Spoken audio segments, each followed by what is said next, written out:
Welcome to Not Starving Artist, the podcast. I'm your host, Brooke Benson, money coach and equity actor. I am your financial cheerleader, here to help you build your financial confidence and have power over your money. The best part, no budgeting or bi-weekly paychecks required. I went from being a broke BFA grad having weekly panic attacks about money to a financially confident, wealth-building actor and business owner. Money gets to feel fun, simple, and sexy, and I am going to show you how. Hi, everyone. Welcome back to the podcast. I'm so excited you're here today because we are talking about one of my all-time favorite topics, and that is joy purchases, indulging in yourself, using your money to bring you joy, and that's it. It's so delicious. So in the episode today, we're going to talk about joy purchases, what they are and how to make them, the ins and outs of joy purchase making. We're also going to talk about indulging in yourself, and if you're feeling some discomfort in that, how that could be manifesting in your life, and how to combat it. And the other thing is the energy difference between I deserve it and I want it. So we got lots of good stuff coming your way. So what I want to start with is the fact that money is an energy exchange, and where we put our money shows us what we value. It's that saying that's like, show me your bank accounts and I'll tell you what you value, right? Our dollar has power. And so for us to not put money towards ourselves speaks loudly, right? And our brains are picking up on that subconsciously, right? If we are not using money to indulge in ourselves. And I'm talking about putting money towards you, not just the parts of you that can be monetized, right? And not just the parts of you that are like necessities to care for, right? So feeding yourself well, getting yourself a personal trainer, right? That's not an indulgence, right? That's you taking care of you. If you own a business coach is not an indulgence, right? An acting coach, that's not spending money on you. That's a different energy than spending money on yourself purely for joy's sake, right? Not the parts of you that can yield a result. That's capitalism talking. I'm talking joy for joy's sake, using our money to bring us happiness, to bring us joy. It's so motherfucking important, because also what this is going to do, the other part of this is that when you use money to bring yourself joy, all of a sudden your relationship with money starts changing, because you're seeing how money, actually using it for yourself, is going to bring you joy, and your body clocks it. Your nervous system clocks it. So if you're someone who feels a lot of money avoidance, a lot of anxiety around money, we'll talk about joy purchases later in the episode, but making joy purchases and making indulgence a habit is going to help retrain you in your relationship with money of like, oh no, when I manage my money, it feels good, because part of managing my money is using money to bring me joy. That's a part of your financial ecosystem. That's a part of what you're doing during your money dates. As you're moving money around in the bank and you're setting goals and stuff, one of those things is using money to bring me joy. I like doing that. I would like to continue doing that. So we're creating that new cycle, that new neural pathway, which we love, putting money towards your joy. Spending is also a self-care tool. It is a proactive self-care tool. This is like avoiding burnout by like taking mental health days every month in your job. Same thing with spending. If you deprive yourself of spending things that are joyful and that make you happy for so long, all of a sudden you're going to have a blackout binge, or you're going to get like really sad because you're like you're doing all these money things, but none of it is like directly relating to your joy. And this is also just another tool in your toolkit. I had a client this week, and we were talking about how she's going through a particularly hard week. And like, we've had some heavy shit in the news recently too. And it's been really hard to watch the world for a long time now, but like this week especially. And when those weeks happen, we can use spending as a self-care tool. So this client, I was like, make a list of how you can utilize money to support you right now. And one of her things was like, she feels really chaotic in her house and it's like having her not think clearly. And so she hired an organizer to come and help organize her house. Another thing was she really loved these sensory deprivation, like float pods. She tried them once and she thought it was really wonderful. So she booked herself a float session. Right. So like, yes, the things she's using money towards are tools, but the actual utilizing money, putting money on the table as how can I use money to care for myself right now when I am feeling overwhelmed, when my brain is packed, when I'm like seeing shit that's making me feel the trauma of the world. How can you utilize money in that way? It's another tool in your self-care toolkit, putting that on the table. So when you don't let yourself indulge, when you don't put that on the table, you're cutting off a way of showing yourself love. And we want every option available to you to show yourself love. So with all of that, there are some of you who are going to feel really uncomfortable with the idea of indulging. Some of you right now, I'm sure, feel that way. And this doesn't mean that you never spend money on yourself. There are a lot of different ways that having discomfort with indulgence is going to show up. Now I'm going to give you like two kind of opposite ends of the spectrum on this. Same root thing that's we're having a problem with, which is discomfort indulging in yourself. One person that could manifest as never spending a dime on themselves ever. I know a lot of my moms fall into this category. No money spent on myself ever and ever and ever. I'm uncomfortable indulging in myself. That's one. Second way is someone who buys stuff for themselves all the time, right? Anything they want, they get it, right? Purchasing, impulse, right? It's just, we want it, we got it. We want it, we got it. Treat yourself every single day. Now, that person has discomfort indulging because it's a different energy than what indulgence is. Indulgence at its core is delicious. Indulgence is slow. Indulgence is gratifying. Indulgence sticks. It takes time. It's intentional. I'm literally imagining right now those chocolate commercials where it's like the dripping milk chocolate. I'm craving chocolate now. It's like the dripping chocolate and it's like, delicious. And like, it's got that the luxurious feel to it, right? Where it's not frantic and it is just so delicious and in the moment is sticky and gooey and slow and yum, right? That's what indulgence is. That is a very different energy than the energy of someone being like, I'm just going to get it, whatever I want. I got it. Yep. Done. Got it. Yep. Bye, bye, bye, bye, bye. I buy things for myself all the time. It's a bit more frantic, a bit more, I want it now. I'm not going to think about it. Right? I want it. I got it. A little bit quicker, a little bit headier. Those of you watching on YouTube, you can see all my hand gestures right now. For those of you on the podcast, we're doing a lot of hand gestures. So this person also has discomfort indulging in themselves because they're not having a good experience, or they don't have the experience of sitting in a purchase and feeling so good about it, so good that it lasts. Right? They're not comfortable making a decision that is planned ahead of time of this is how I'm going to indulge in myself. They're just getting it, buying it, right? We're not thinking about it. It's just happening. That's another version of money avoidance. And indulgence is the opposite of avoidance. You're fully present and it's delicious and it's planned. Right? So this same discomfort can manifest itself a bunch of different ways. So I want you to think about your current comfort level when you think about indulging yourself, using money to indulge, right? When was the last time you did that for yourself? When you spent money on you just for the purpose of bringing you joy. And I'm not even talking about like, I had a crazy week and I had all this back pain and I just needed to go get a massage because like I didn't know what to do. I was so burnt out. That's not indulgence, right? I'm talking about you're feeling good and you're like, I'm feeling so good. I'm going to go get a massage right now, right? Or you bought something for yourself that was just to make you happy. When was the last time you did that? And when you think about the idea of that, how does it make you feel? I want you to rate on a scale of 1 to 10 how comfortable you feel with indulging in yourself. And I want to talk now too, before we get into the ins and outs of joy purchases, which is how you make indulging a habit, because indulging needs to be a habit. It teaches you to feel good about money. Proactive self-care. We love it.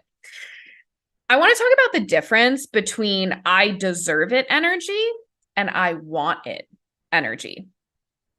I deserve it energy is now the way we justify buying things for ourselves, right? The I deserve it energy puts you in the victim place. All of these external things are happening to me, and I want this thing, but I don't feel comfortable like just claiming that I want it because I want it. So I have to justify it. And I'm going to say, I deserve it because I never buy myself things. I deserve it because I've had a really stressful week. I deserve it because insert a myriad of different kinds of excuses. But do you see how that's, again, still avoidance?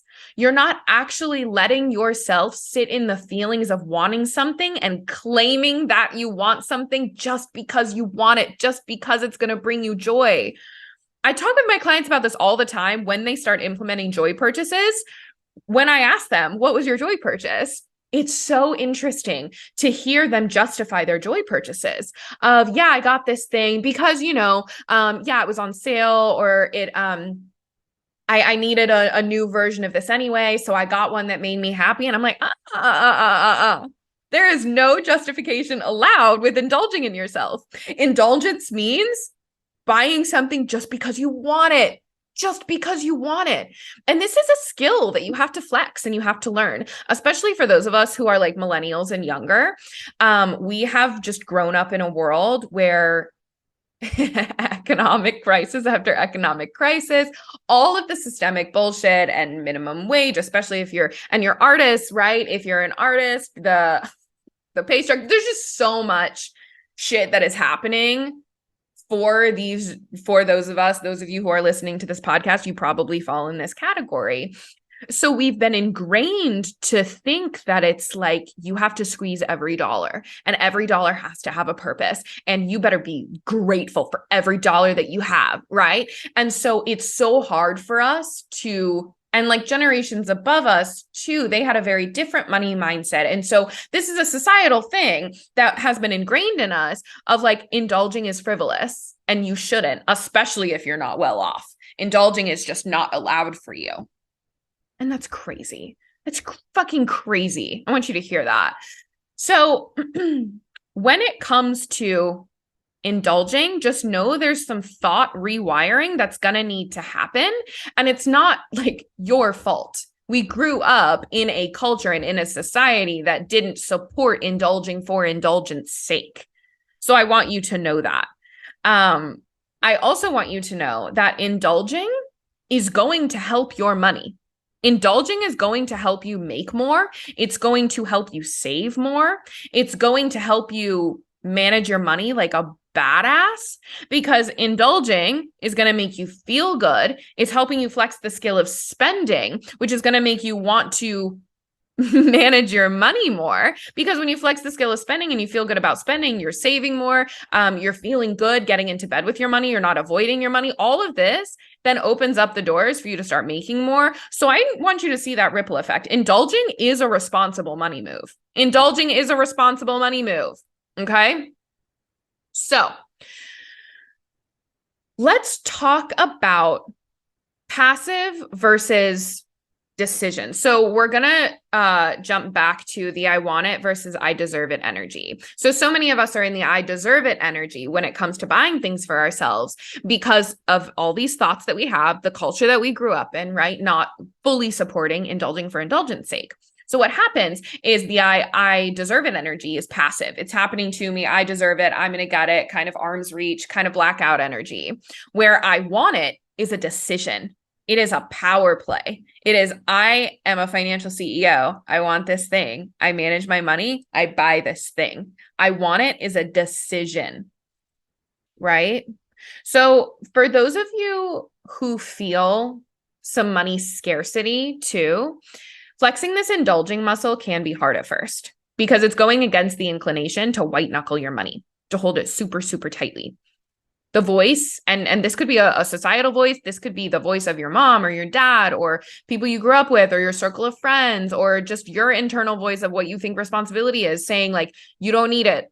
There's a more responsible way to use it. This is frivolous. Who are you to indulge in that? You might have all these thoughts running through your head. And I want you to have some journaling moments. If listening to this podcast and you're finding like thoughts coming up when you think about indulging in yourself and where you are on the comfort scale of indulging, I want you to have a journaling moment, take a walk and think, sit in the bath, meditate on this, and see what comes up of like, where is the discomfort really coming from? What are the voices saying that are making you feel uncomfortable about this? What are the actual words? Whose voice is it?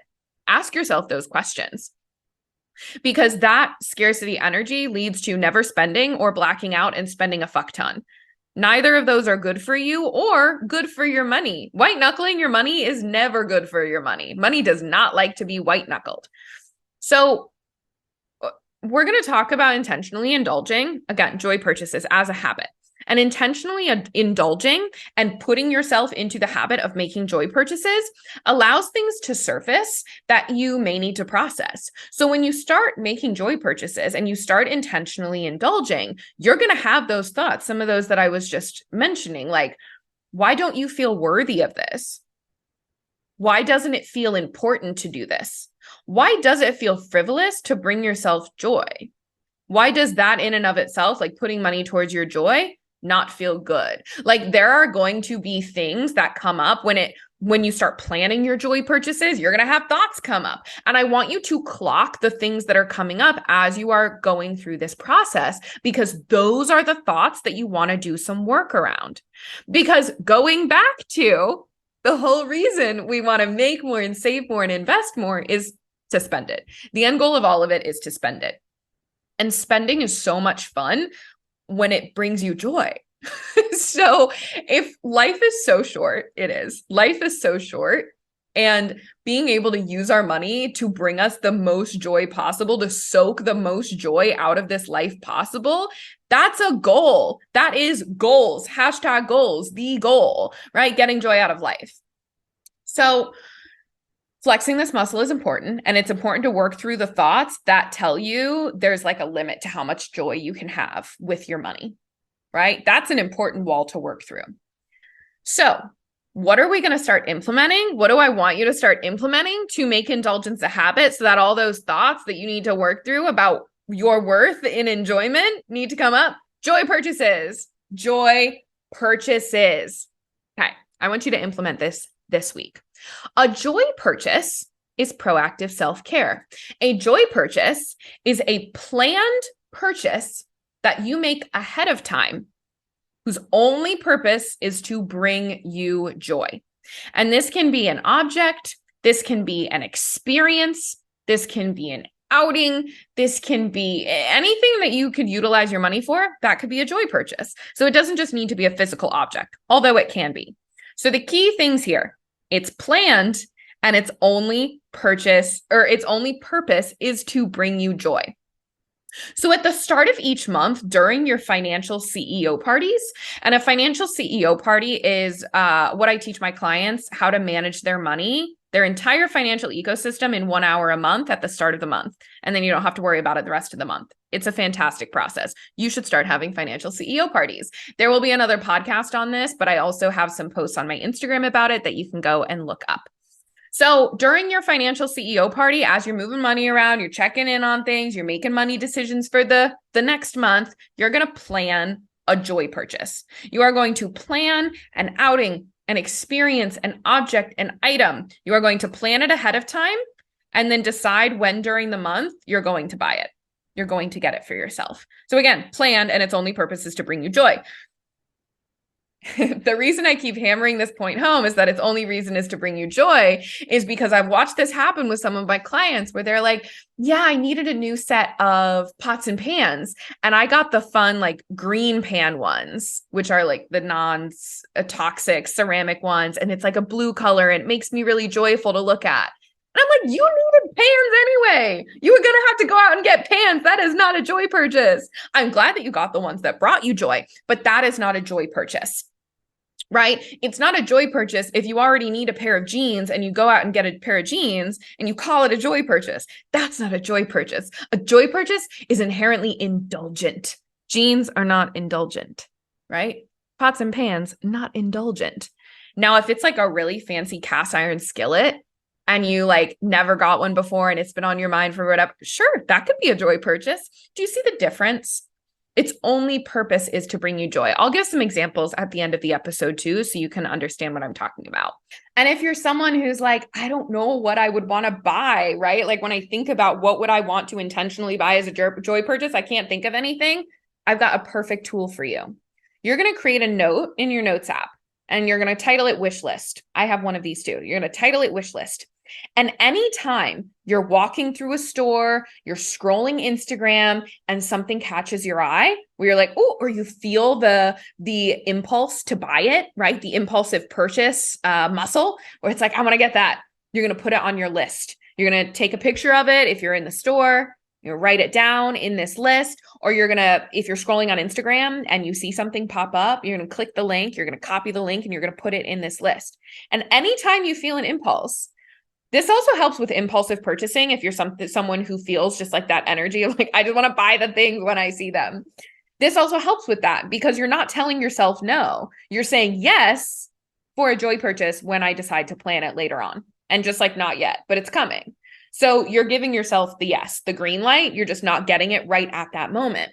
And you're going to compile this list of things that just spark joy as you're walking through a store or as you're scrolling on your social media or as you're like seeing shit come through your email. And you're compiling this joy list, this joy wish list. So then at the start of the month, when you're doing all your financials, you're like, I don't know what to get for my joy purchase. Amazing. You have an entire note of all these things that spark joy, and then you can look through them and choose one, right? If you're getting stuck. The other incredible thing about this list is that our impulsive purchase muscle that makes us want to be like, I want it now, I want it now. A lot of times it's not actually about the thing. So when you put it on a list and say, I'm going to get you, just not yet. What this does is it allows the stuff that was not actually about the item and was more about an emotional response you were having in that moment. You were trying to numb something out, you were going through something, whatever. Those things fall away. So then your list is actually just items or experiences or things that truly bring you joy because you've let them sit. And if they stay on that list long enough, you know it's actually about the item. It's actually about the experience. It's actually about the whatever, rather than the emotional response to the thing in that time. The other thing this list is great for is when people are like, what do you want for your birthday? What do you want for, Christmas or the holidays or whatever? You have a list you can give them. You're like, oh yeah, I have a whole list for you. Here you go. So it's really easy then to just have this tool for you. I love this. I love this tool. So this is going to be like a joy purchase catalog for you. The other thing I want to say for my business owners, specifically my self-employed people who are hitting goals, milestones, wanting to celebrate themselves. I'm a big celebration person. I celebrate fucking everything. It's so incredible. Highly recommend. Everything you could possibly celebrate, celebrate it. Celebrate. Life is too short to not celebrate. Okay. So I'm a big celebration gift person. When I hit a business milestone, when I book something, there's so many different things that I like to celebrate in my life. And a lot of them I like to celebrate with physical things that remind me of the accomplishment or the win or the feeling or whatever. So for me, this was the hardest thing, separating celebration gifts with joy purchases. So for a while, when I started implementing this, I would get a joy purchase and then I'd like subconsciously attach a celebration milestone to it of like, oh, it's because I hit this income goal, or, oh, it's because I hit this many clients, or, oh, it's because I booked this thing. But that's still another energy of like, oh, I need an excuse to indulge, right? I need a reason to indulge more than just I want it. So yes, have celebration gifts, and then also make sure you are indulging, you are making joy purchases. Make sure to separate those in your brain. And I bring that up because that's something that I struggled with when I started implementing joy purchases before I started calling them joy purchases, right? Okay. And again, a joy purchase is not an impulse purchase. Why? Because it's planned. Impulse purchases are not planned. Joy purchases are planned ahead of time. You know you're making them. You are planning them. It's not an in the moment, I'm excited about this, so I'm going to get it and call it a joy purchase. Nope.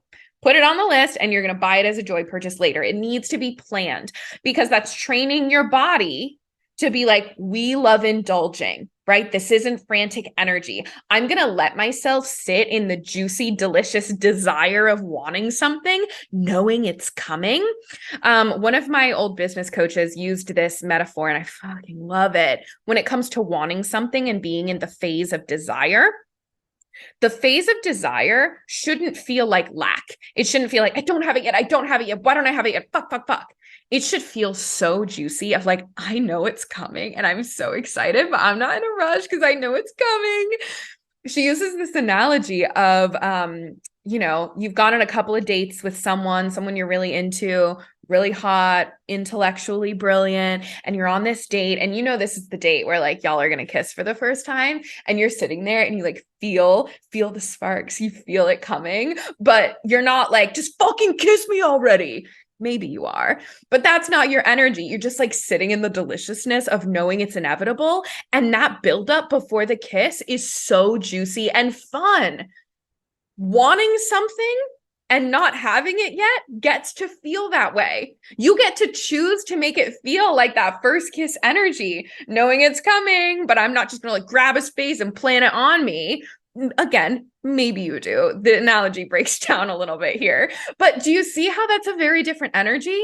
So this is what I want for your indulgences. I want you to sit in the phase of desire, decide you want something. Ooh, it's so juicy. It's so fun. I want it. I'm going to get it. And then you get it. Oh, delicious. Okay. So we're letting indulgences, joy purchases should have that middle ground of desire where you're sitting in it for a little bit. Makes it so much more gratifying too. Again, we're soaking all the joy out of our money possible. And when we're letting ourselves do this, it increases the joy that you get from it. When you let yourself sit with it, when you let yourself want it, when you let it build up a little bit. And this doesn't mean you have to put something on your list and you can't buy it for 6 months. Sometimes I just let it sit for a few days, right? If it's something small and I just sit with it and enjoy the desire and then I get it, right? So that's what I want to be clear about too, is that there's like 3 phases of desire. You have the not knowing you want something, then deciding you want something, then that middle phase of wanting, which is where I want you to sit, and then actually getting the thing. That's what a joy purchase is teaching you to do, to sit in that middle phase of want and desire. So it's interesting to notice too, the resistance that comes up from my clients who say that they're overspenders and they just buy things for themselves all the time and they need to rein it in. Like they're buying stuff for themselves all the time and they think that's the problem, and that they like love indulging in themselves and they need to indulge less. But then when I have them make joy purchases, they get stuck. And that's the key there. Do we see how that's very different? Like joy purchases is training the muscle of indulgence. It's like you buying a bunch of things for yourself is not the same as indulging in yourself. And that's what I want you to flex. So some examples of joy purchases. For me, I think it was about a year ago now, I bought this margarita suit. Heather McMahon and Mr. Eatwell. It was a collaboration, and it's like this bright pink suit with a lime on the top that drips into the margarita on the bottom of the pants. I am obsessed with this sweatsuit. So that was one. I have a client who I gave her a task of buying herself a weekly joy purchase because she's very much one of those people who never buys stuff for herself ever. So I was like, we're going to make this a weekly practice. So she started buying herself really nice jewelry. She was like, this makes me feel luxurious. It makes me feel like an adult. She's a business owner too. So it like gave her this air of confidence of like, I'm an adult making money. I need to be wearing nice jewelry. How fun. One of my clients who's a teacher, she like loves stationery and stuff. She got herself a really fun notebook and pens. I think she might've gotten herself stickers too. Another example is an experience. So I used a massage example earlier, but something I did this past Christmas, I'm a whore for the holidays. Do I want to keep that in? Maybe I'll cut it. I love the holidays. And there's all these Christmas markets that happen in New York. And I decided that my joy purchase that month, one of them, I do a couple of joy purchases now per month, one of my joy purchases in December was an outing to a Christmas market. And I just let myself, anything that brought me joy, I got it. And I like had a fun outing. So I think I got like a hot chocolate, and then I got this wine glass that had a little like glass snowman in the middle. It was so cute, and something else. So I just let myself have an outing and experience as a joy purchase. So you can do that too.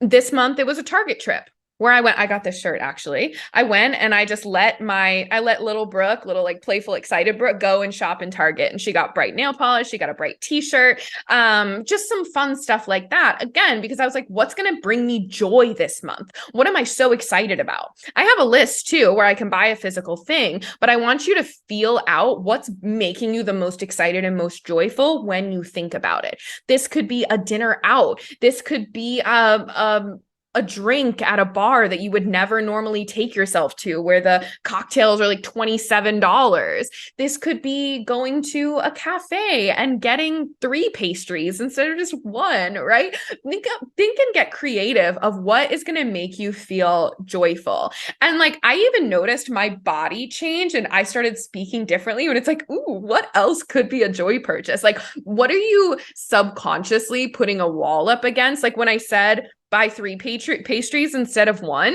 I was like, oh my God, that sounds so much fun. Why didn't I ever think of that before as a joy purchase? That would make me so excited to go to a fun dessert shop and just get like a bunch of fucking desserts and have a bite of every single one of them and like bring the leftovers home to Brady, my partner. Like that sounds so fun. What a fun joy purchase. So get creative. Think about what some of those things could be for you. You could also have a list in that notes app of like options for experiences for joy purchase when you start to think of them. What we're doing here is conscious spending. Conscious spending. And this is, I'm going to use an analogy of like scrolling TikTok or scrolling Instagram. And you could just scroll and scroll and scroll for ages. And we know that that's not great for our brain cells, right? It's not good for our mental health.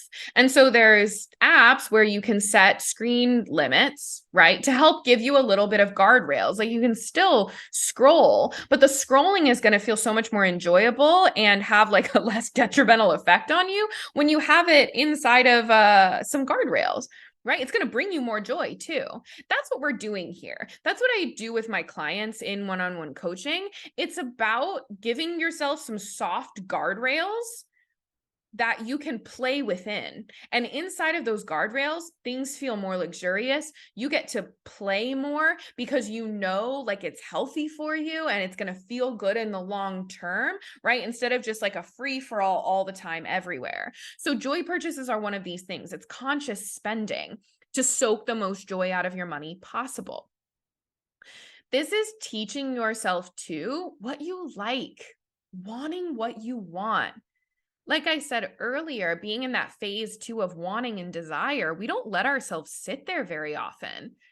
So I want you to teach yourself to sit there. I want you to teach your brain, like build the neural pathways to desire. What do you want? What are you not letting yourself want? When you start using your brain in the way where it's looking for things that light you up, looking for joyful ways to use your money, that's a skill that you start building up in your body. Your brain's now going to get more comfortable wanting things. It's not going to be afraid of sitting in that middle ground of desire.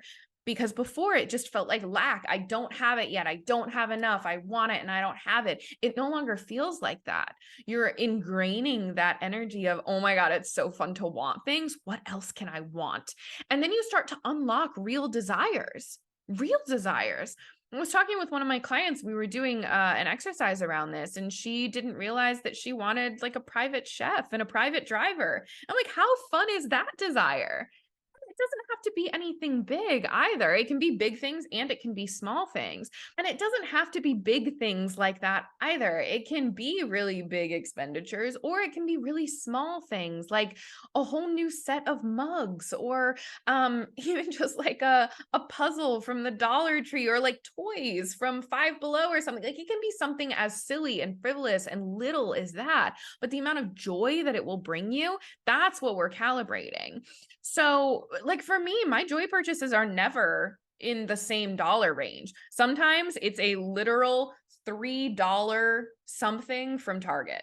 Sometimes it is a $200 sweatsuit.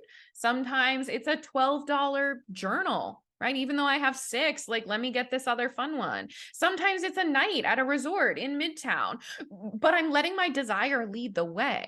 And once you start to calibrate this muscle, it's not going to matter how much the thing is. Like, you're not going to be like, oh, I need to spend this amount on myself to feel joy. You're going to follow your joy and then let the amount be the amount, right? And amidst all this, you have your money flow and your systems, like your bank account strategy running in the background, telling you what's fitting into your flow, what's fitting into your spending plan, sure. But we're calibrating the muscle of desire. And as you're calibrating this, the end goal that I want for you is intuitive spending. So now I'm not strict with, I have to make a joy purchase every single month. There are some months where I make 3 joy purchases and some months where I make 0. But it doesn't matter because I know I'm not depriving myself. I'm really comfortable with the idea of indulgence, with the muscle of indulgence. So I know that when my desire says, like, I want 3 joy purchases this month, and these 3 things are like really exciting me, like, I'm going to get them, I'm going to plan them, I'm going to sit with it, and I'm going to get them. And then some month where like nothing really pulls to me, but I'm having a good time, right? Like, I'm not depriving myself, but there's nothing that immediately calls to me, then I can allow myself to not. So intuitive spending, intuitive money management is trusting your desires and your gut to tell you what you want and what you don't, while your automated system, your automated bank account strategy is managing your money for you. So you're staying on track, again, like those guardrails, those confines that allows you to like play amidst, knowing that you're taken care of on all the pragmatic stuff. This is what joy purchases are building up to. Really trusting that muscle of desire for yourself so you can let it lead the way, because you've built it up. It's like working out, right? You have to build that muscle. And this is what I do in one-on-one. We have tools that we're using to build those muscles, to build your intuition. And we do this with all different kinds of money skills, right? The skill of saving, the skill of spending, the skill of sustaining. We have all these tools to help calibrate those skills. But then once those muscles are built, once those skills are built up, some of the tools can start to fall away, because now your muscles are used to those things and you can use more of your intuition, your gut feelings to lead the way. This is feelings first money management. And then you can pick the tools back up when you need them, right? So, joy purchases. I am so excited to hear how you all experience joy purchases as you start to implement them. I'd love for you to come find me on Instagram at NotStarvingArtist. And I'd love for you to let me know what your joy purchase is when you do listen to this episode. I'd love for you to plan it and then come let me know. Enjoy. Happy spending. Thanks so much for tuning in. Come join me on Instagram for more on how to build a simple, sexy relationship with your money. My Instagram handle is at NotStarvingArtists. And if you want to dive deeper with me, head to the show notes to learn more about one-on-one coaching. If you love this episode, subscribe, leave a review, and share it with a friend that you want to get rich with.